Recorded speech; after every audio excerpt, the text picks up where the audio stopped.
माननीय नगर संचालक जी, पीछे बैठे हुए वरिष्ठ नागरिकगण जो मेरे मार्गदर्शक के रूप में सामने बैठे हुए हैं, यहाँ प्रिय स्वयंसेवक बंधु बाल और तरुण मिला करके सबका मैं सम्मान करता हूँ। शाखा संगम देखने के बाद ऐसा लग रहा है कि ये जो 10 शाखाएं हैं 10 दिशाओं से आई हुई है।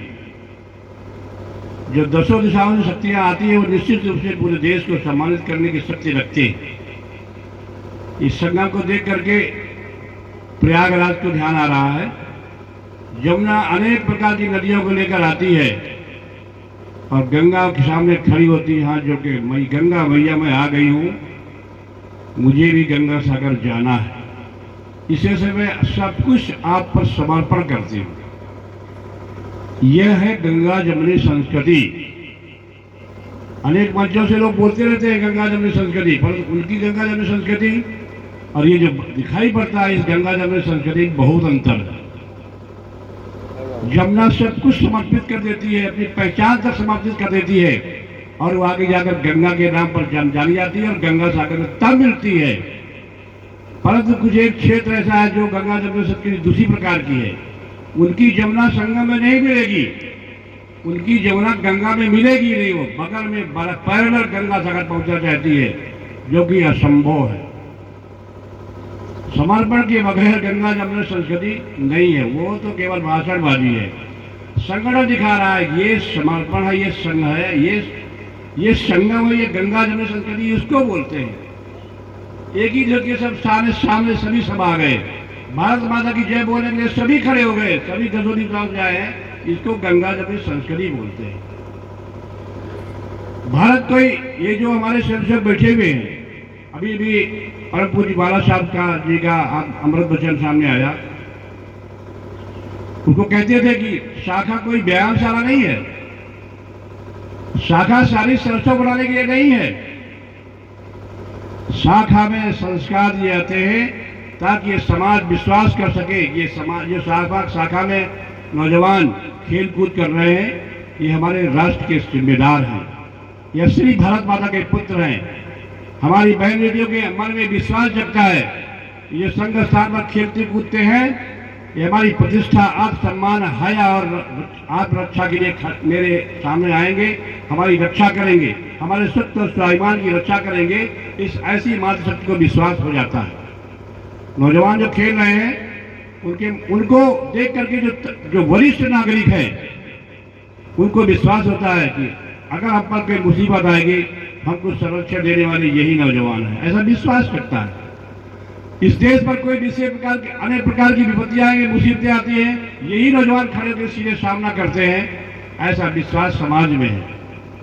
अब हुआ है 1947 में जिस समय कबायलियों के माध्यम से भारत पर आक्रमण कर दिया गया था, उस समय हवाई पट्टी नहीं थी।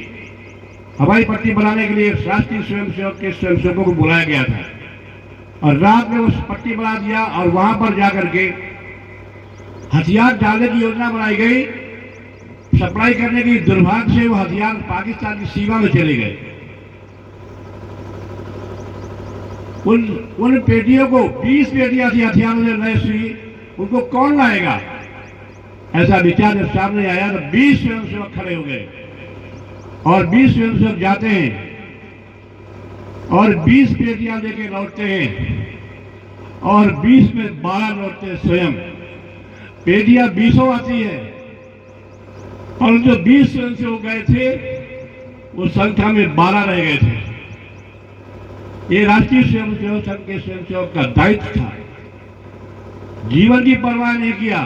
पेटियां 20 थी, गए थे 20, लौटे 12 है, 12 8 कहां रह गए?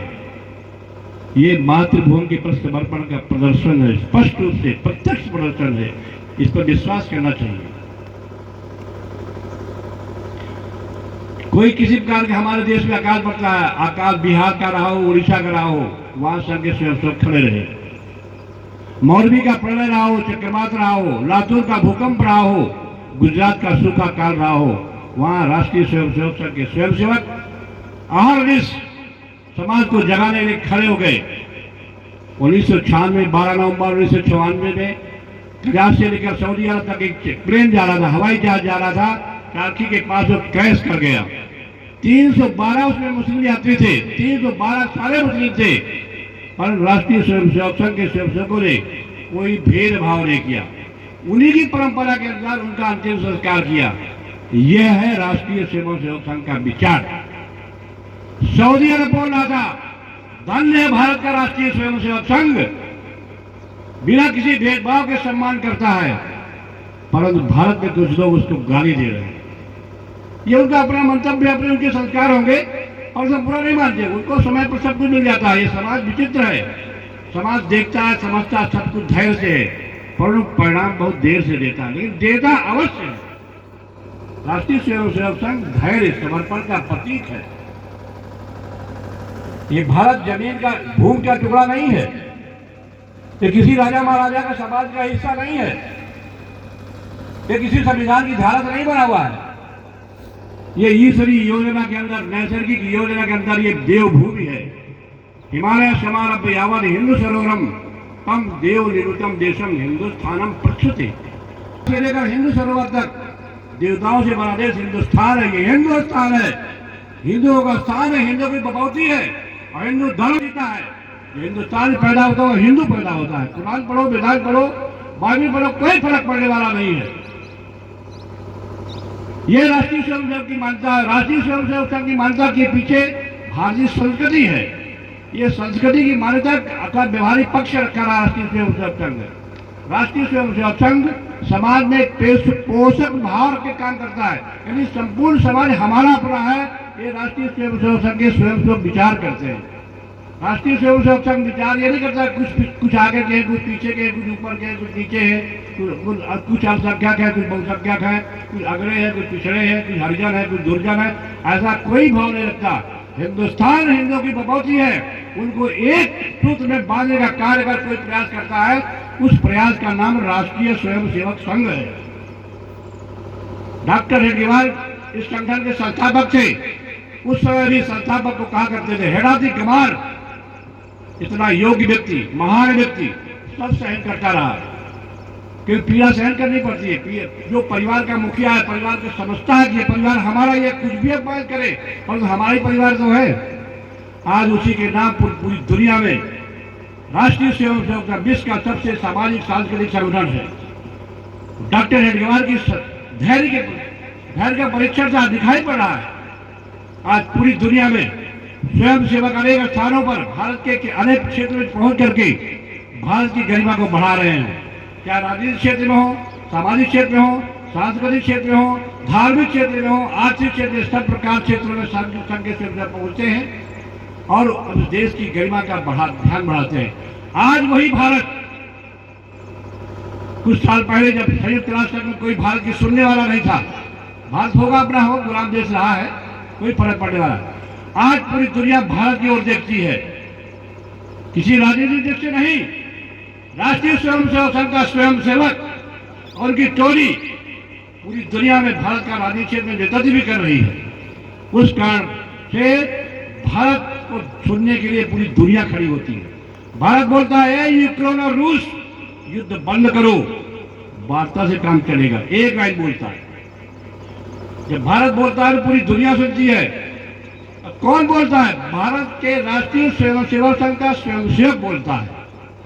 इसलिए जितने हमारे ये बैठे हुए भारत का भविष्य या भविष्य का भारत, इनको छोटा मत समझिए। 10 साल बाद बड़े होंगे, नेतृत्व संभालेंगे, बागडोर संभालेंगे। ये भारत है। राष्ट्रीय स्वयंसेवक संघ भारत में कोई एक संगठन ऐसा नहीं है। राष्ट्रीय स्वयंसेवक संघ भारतीय समाज, संपूर्ण हिंदू समाज का प्रतिनिधि है। यानी जब संघ बोलता है तो भारत बोलता है, ऐसा भाव जगाना चाहता है। रग रग में राष्ट्रीय स्वयंसेवक संघ, रोम रोम में, गली गली में, गांव गांव में राष्ट्रीय स्वयंसेवक पहुंचेगा। उस दिन सारे देश में एकात्मता बढ़ेगी। एक आदमी, हम सब एक आदमी हैं, ऊंचे नीचे छोटे बड़े नहीं है। हम हिंदू है तो हिंदू है, माँ हमारी एक है, सब सहोदर है। ऐसा राष्ट्रीय स्वयंसेवक संघ सिखाता है। राष्ट्रीय स्वयंसेवक संघ आज हर क्षेत्र पहुंच गया। किसानों के बीच में भारतीय किसान संघ, मजदूरों के बीच में मजदूर संघ, विद्यार्थियों के बीच में अखिल भारतीय विद्यार्थी परिषद, अध्यापकों के बीच में चाइनीज शैक्षिक महासंघ, अनेक संगठनों में वनवासी क्षेत्र में कार्य करता है। तो समाज का कोई अंग बचा नहीं जहां राष्ट्रीय स्वयंसेवक संघ के स्वयंसेवक न हो। इस वजह से व्यापक स्वरूप बढ़ रहा है। हमको गर्व होना चाहिए इस संगठन को देख करके कि भारत का भविष्य बनाने वाले हैं। और ये जो भूमि है, पूरे भारत में नहीं पूरी दुनिया में कोई देश ऐसा है क्या जो अपनी धरती को मां बोलता हो? ये राष्ट्रीय स्वयंसेवक संघ ने नहीं सिखाया है, हमारी परंपरा रही, हमारे ऋषि मनुष्यों ने सिखाया है। अमेरिका अमेरिका माता नहीं बोलता, रूस माता नहीं बोलता, चीन माता नहीं बोलता, सऊदी अरब अपनी धरती को माता नहीं बोलता। भारत